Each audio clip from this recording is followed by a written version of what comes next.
Bismillahirrahmanirrahim. Assalamualaikum warahmatullahi wabarakatuh. Alhamdulillahirabbil alamin. Wassalatu wassalamu ala Rasulillah sayyidina Muhammadin wa ala alihi wa ashabihi ajma'in. Amma ba'd. Jamaah subuh yang insyaallah dimuliakan dan dirahmati oleh Allah Subhanahu wa taala, dalam kitab Nasoih Beribad yang ditulis oleh seorang ulama asal Banten, namanya Syekh Nawawi Al-Bad'ani. Beliau itu adalah seorang ulama bertaraf internasional, namun orang Indonesia. Jadi dulu itu orang ulama-ulama Indonesia pernah mendominasi di Arab sana. Syekh Nawawi Al-Bad'ani itu sampai bergelar Sayyidu Ulama Hijaz.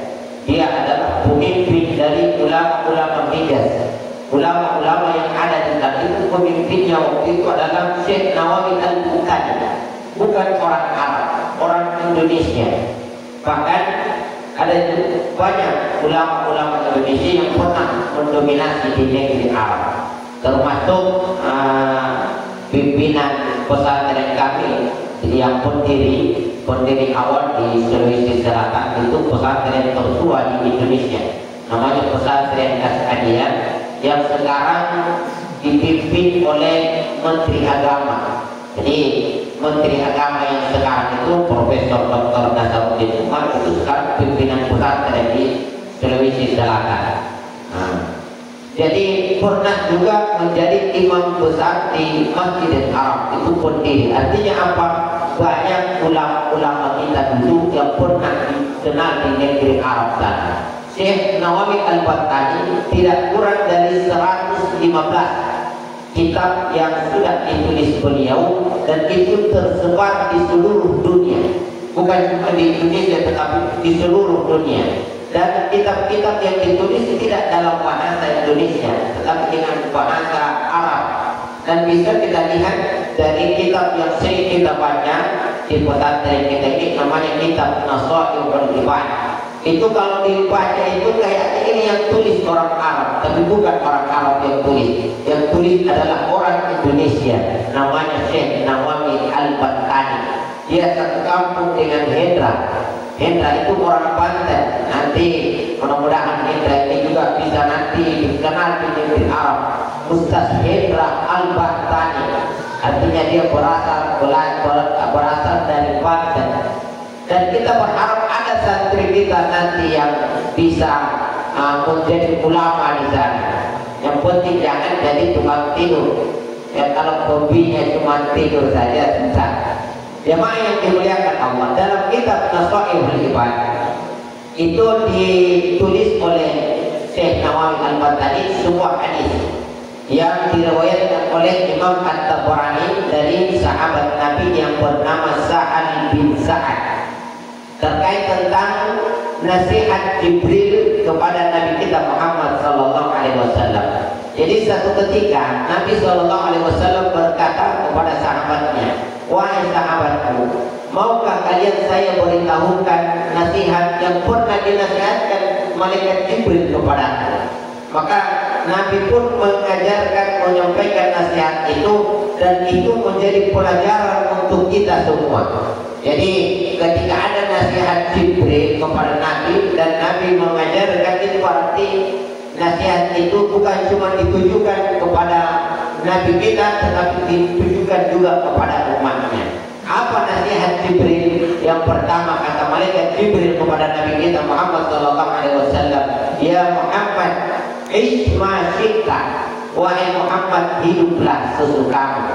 Kamu mau jadi orang beriman, terserah. Mau jadi orang tidak beriman, terserah kamu. Mau jadi kafir, mau jadi ahli ibadah, terserah kamu. Tetapi ingat, kata malaikat Jibril, fa innaka lamayitun. Ingat, pasti kamu akan menemui yang namanya kematian. Dan ketika kematian itu datang, maka kita akan mempertanggungjawabkan terkait tentang hidupnya kita di atas dunia ini. Makanya kullu nafsin dha'iqatul maut, setiap yang berjiwa, yang bernapas setiap yang hidup itu pasti melewati pintu yang namanya kematian. Maka kata malaikat Jibril, aina ma takunu wahai Muhammad, aina ma takunu yudrikumul mauta. Dimanapun kamu berada, yudrikumul mauta, kematian akan datang kepadamu. Meskipun walaupun fi burujin musayyadah, meskipun kamu sembunyi di balik tembok yang kokoh, di balik tembok besi yang berlapis banyak, ketika kematian sudah saatnya datang kepadamu, maka tidak ada yang bisa menghalangi datangnya kematian tersebut. Makanya kafabil mauti wa'idha, hendaklah kita itu menjadikan kematian itu sebagai nasihat bagi kita, bahwa kita ini hidup di dunia ini suatu saat akan berakhir dengan kematian. Nabi kita Muhammad SAW hidup kurang lebih 63 tahun. 63 tahun Nabi hidup di atas dunia ini. Namun Nabi kita sudah meninggal kurang lebih 1400 tahun yang lalu. Apa maksudnya? Bahwa Nabi sudah berada di dalam kuburannya tidak kurang lebih 1400 tahun lamanya. Artinya bahwa lebih banyak waktu kita nanti di dalam kubur daripada hidupnya kita di atas dunia ini. Namun hidup yang singkat itu kita kadang terkecoh. Padahal kata Imam Al-Ghazali, dunia yaumun qalil, dunia itu hanya hari-hari yang bisa dihitung. Berapa lama sih orang hidup di atas dunia ini? Namun bagaimana manusia terpedaya, manusia hidup disangkanya akan hidup selamanya, hidup hanya untuk mengumpulkan harta sebanyak-banyaknya, sehingga lupa bahwa kita hidup di dunia hanya sementara. Kita sibuk menyiapkan bekal tua kita, tapi kita lupa menyiapkan bekal matinya kita. Padahal kehidupan kita di dalam kubur itu jauh lebih lama daripada kehidupan kita di atas dunia ini. Maka kita harus jadikan kematian itu sebagai nasihat agar supaya kita ini ada rem dalam hidup ini. Silahkan kita ini cari penghidupan kita di atas dunia ini, tetapi jangan lupa bahwa tujuan akhirat kita adalah kehidupan setelah kematian. Itu yang pertama. Maka kata malaikat Jibril, masita, silakan hidup sesukamu, fa innaka mayyitun, tetapi ingat, pasti kamu akan mati. Kamu rela tidak rela, ridho tidak ridho, siap tidak siap, ketika ajal itu sudah datang. Idza jaa ajaluhum la yastaqbiluna sa'atan wa la yastaqdimun. Ketika ajal seseorang sudah tiba masanya, maka tidak ada yang bisa dimajukan, tidak ada yang bisa mundurkan. Meskipun bersatu seluruh dokter sedunia untuk menghentikan waktu kematian, tidak ada yang bisa menghentikan kematian seseorang ketika ajalnya sudah sampai. Itu yang pertama. Kemudian yang kedua, nasihat malaikat Jibril kepada Nabi kita Muhammad sallallahu alaihi wasallam, wahai Muhammad, ahbib ma syi'ta, ahbib ma syi'ta, silahkan cintai siapapun yang ingin kalian cintai. Mau cinta harta silahkan, mau cinta anak-anak silahkan, mau cinta istri silahkan, mau cinta rumah, mobil silahkan. Tetapi ingat, fa innaka mufariquhu, suatu saat kamu akan tinggalkan yang kamu cintai. Kalau bukan dia yang meninggalkan dirimu, maka kamu yang akan meninggalkan dirinya. Betapa banyak gedung-gedung yang sekarang berdiri megah.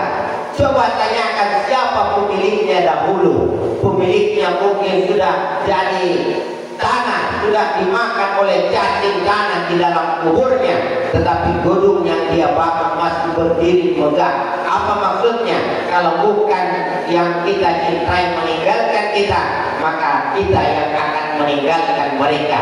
Alhaqumut takatsur hatta zurtumul maqabir, kata Allah. Bermegah-megahan, kemegahan dunia ini membuat kita lalai. Hatta zurtumul maqabir, sampai manusia itu masuk ke dalam kubur. Kalla sawfa ta'lamun, kelak kata Allah kalian akan lihat, akan mengetahui. Tsumma kalla sawfa yang sebenarnya. Kalla law ta'lamuna ilmal yaqin, dan pasti kalian akan saksikan sendiri dengan mata kepala kalian sendiri, ya la tarawunnal jahim, dan kalian akan diperlihatkan bagaimana ngerinya neraka yang disiapkan oleh Allah Subhanahu wa taala. Kalau ta'lamuna ilmal yaqin tsumma la tarawunnaha ainal yaqin, dan pasti kalian akan melihat sendiri kengerian neraka itu dengan mata kepala sendiri. Tsumma la tus'alunna yauma idzin 'anil na'im, ya, dan nanti akan ditanya kepada setiap manusia tentang nikmat Allah yang telah dia habiskan di atas muka bumi ini. Jamaah yang dimuliakan oleh Allah Subhanahu wa taala, maka kata malaikat Jibril, ambil man cinta, silahkan cintai apa yang ingin kamu cintai, mau menyukai siapa saja silahkan, tetapi kalian pasti akan meninggalkan. Maka kata Nabi, habibaka hauna ma, cintai kekasihmu, cintai sesuatu sekedarnya saja, mau cinta istri sekedarnya saja, mau cinta anak sekedarnya saja, mau cinta pacar sekedarnya saja, supaya jangan nanti kamu diputuskan kamu berakhir dengan nokson, dengan minum racun. Maka sekedarnya saja, asa an yakuna bagidaka yaumama, karena bukan tidak mungkin suatu saat kamu akan membencinya. Wa abghid bagidaka haunama, dan bencilah sesuatu dengan sekedarnya saja, kata Nabi, asa ayyakuna habibaka yaumama, karena bukan tidak mungkin sesuatu yang awalnya kamu benci justru kamu akan berbalik untuk mencintainya. Maka sekedarnya saja, kata Nabi kita Muhammad sallallahu alaihi wasallam. Kemudian yang ketiga, wa'al masyidda, kata malaikat Jibril, wahai Muhammad, silahkan buat apa saja yang mau kamu buat. Kamu mau buat kebaikan silahkan, kamu mau buat keburukan silahkan.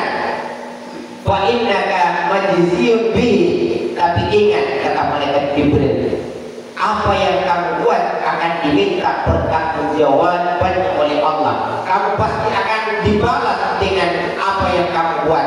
Baik kamu buat di atas dunia ini, kamu akan dibalas dengan kebaikan. Buruk kamu buat, maka Allah akan balas dengan keburukan.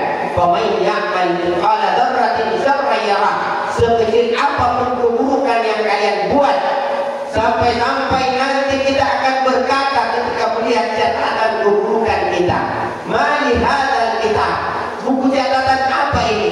La yughadiru saghiratan wala kabirah, tidak ada yang lewat sedikit pun, bahkan sesuatu yang kita sangka ini akan tidak mungkin tercatat, ternyata tidak luput daripada catatan malaikatnya Allah Subhanahu wa taala. Semua tercatat dengan rapi. Mau yang ingin kita lakukan terang-terangan maupun sembunyi-sembunyi, semua tercatat dengan rapi. Maka orang akan berkata, mali hada, apa ini? Kenapa begitu lengkap catatan? Maka kita seringkali mendengarkan riwayat-riwayat, ada orang yang hanya memberikan, orang yang mengurung kucing, sampai-sampai kucing itu mati di kurungannya. Kenapa? Karena dia tidak memberikan makan.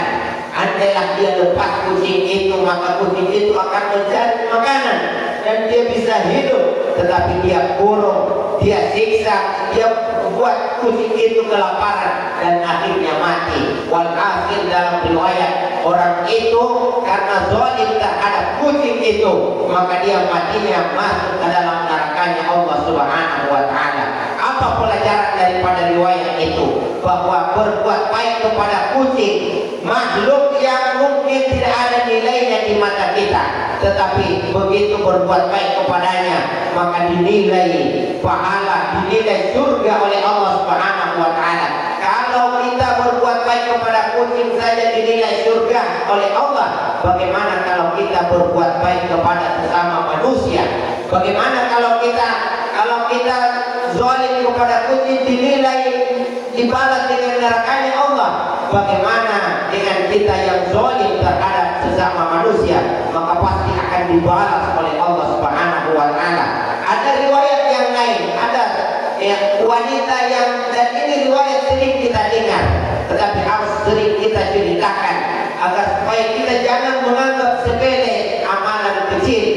Namun karena kadang amalan kecil justru itulah yang mendatangkan surganya Allah Subhanahu wa Ta'ala. Ada seorang wanita pelacur, namun dia berjalan di padang pasir dan dia menyaksikan, melihat ada anjing yang kehausan. Kemudian dia berikan minum, dia keluarkan sepatunya, dia cari air minum, dia bawa air itu dengan sepatunya tersebut, dengan mengisi sepatunya baru diminumkan ke anjingnya, sehingga anjing itu kemudian kembali segar, kembali ya bisa beraktivitas, kembali sehat. Maka Allah nilai balas dengan surganya Allah Subhanahu wa Ta'ala. Apa pelajarannya? Kalau berbuat baik kepada anjing saja, anjing dia makhluk yang rendah, makhluk yang mungkin di mata kita itu hina. Bahkan dalam agama kita dia adalah binatang yang tergolong najis besar.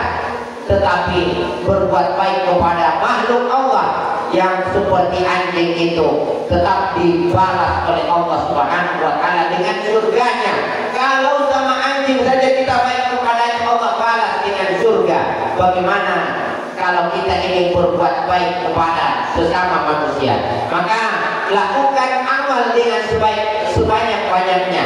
Jangan peduli besar ataupun kecilnya, karena kita tidak tahu dari amalan yang mana Allah akan mendatangkan kepada kita surganya. Jamaah yang dimuliakan Allah, yang terakhir, bahwa kata ulama kita ini pasti akan rugi kecuali orang-orang yang berilmu. Maka kita perlu belajar agar supaya kita ada motivasi untuk menjaga ibadah kita, agar supaya kita bisa beribadah dengan benar. Orang akan rugi, kata Nabi, kata ulama kita, kecuali orang yang berilmu. Dan orang berilmu pasti rugi, kata ulama, kecuali mereka yang mampu mengamalkan ilmunya. Bukan cuma pandai berkata-kata, tetapi dia pandai mengamalkan apa yang dia ucapkan. Dan orang yang beramal pasti rugi, kata ulama, kecuali mereka yang istiqamah, mereka yang mampu menjaga ibadahnya terus menerus. Dan orang yang istiqamah, kata ulama, pasti rugi, manakala kecuali mereka yang tidak menganggap tinggi ibadahnya lebih baik daripada orang lain. Kalau kita mau berbicara tentang amal, kalau kita mau berbicara tentang pahala, kalau kita mau berbicara tentang pemahaman agama, ilmu, ketahuilah iblis jauh lebih alim daripada kita. Kalau kita mau berbicara tentang ibadah, mengisahkan Allah, ketahuilah iblis mengatasnamakan dirinya Al-Muwahhid, orang yang paling mengisahkan Allah Subhanahu wa Ta'ala. Iblis itu sombong tapi tidak pernah menganggap ada Tuhan selain Allah. Iblis itu ahli ibadah. Satu kesalahan iblis apa itu? Ana khairun minhu, saya lebih baik daripada Adam. Maka kesalahan iblis bukan karena tidak beribadah, banyak ibadahnya. Bahkan kata iblis, ya Allah, engkau suruh saya sujud kepadamu, saya pasti sujud kepadamu. Kenapa? Iblis itu karena sakit hebatnya beribadah, sehingga dia pernah dilantik sebagai Sayyidul Malaikat. Iblis pernah menjadi pemimpin daripada para malaikatnya Allah. Siapa malaikat itu? Sami'na wa ata'na. Mereka itu adalah makhluk Allah yang Allah ciptakan hanya bisa mendengar dan bisa taat. Tidak pernah malaikat itu membangkang perintah Allah Subhanahu wa Ta'ala. Kekurangannya iblis itu hanya karena merasa dia lebih baik daripada orang lain. Maka kata ulama, orang beribadah itu pasti rugi kecuali dia mampu istiqamah. Al-istiqamah itu khairun min alfi karamah. Istiqamah itu lebih baik daripada 1000 pertolongan Allah Subhanahu wa Ta'ala. Dan orang yang istiqamah, yang sudah menjaga ibadahnya, pasti rugi, kata ulama kita, kecuali mereka yang tetap mampu, yang tetap bisa menjaga hatinya, tetap merendah, tidak menganggap meskipun dia dimuliakan oleh orang, tetapi dia tidak pernah merasa lebih mulia daripada orang lain, tidak pernah merasa lebih baik daripada orang lain. Kenapa? Karena Nabi kita tetap mengajarkan kepada kita, siapapun dia harus tetap senantiasa mengucapkan Allahumma inna nas'aluka min husnil khatimah. Ya Allah, matikan saya dalam keadaan husnul khatimah. Kenapa kita harus ucapkan itu? Karena tidak ada orang yang mampu menjamin bahwasanya dirinya akan mati dalam keadaan husnul khatimah. Maka siapa yang matinya husnul khatimah, itulah orang yang mulia di sisi Allah. Tetapi siapa yang su'ul khatimah, itu orang yang hina di sisi Allah. Dan kapan kita tahu kita ini orang mulia atau tidak? Ketika kita mampu melewati kematian itu dalam keadaan husnul khatimah. Kapan? Ketika kematian itu sudah datang dan kita masih hidup sekarang, maka kita tidak pantas untuk menganggap bahwa diri kita lebih baik daripada orang lain. Karena kadang di waktu pagi kita masih beriman, tetapi di waktu sore kita sudah durhaka kepada Allah Subhanahu wa taala. Wallahu muwaffiq ila aqwamit thariq. Wassalamualaikum warahmatullahi wabarakatuh. Mari kita menunjukkan kepada kita mengajar.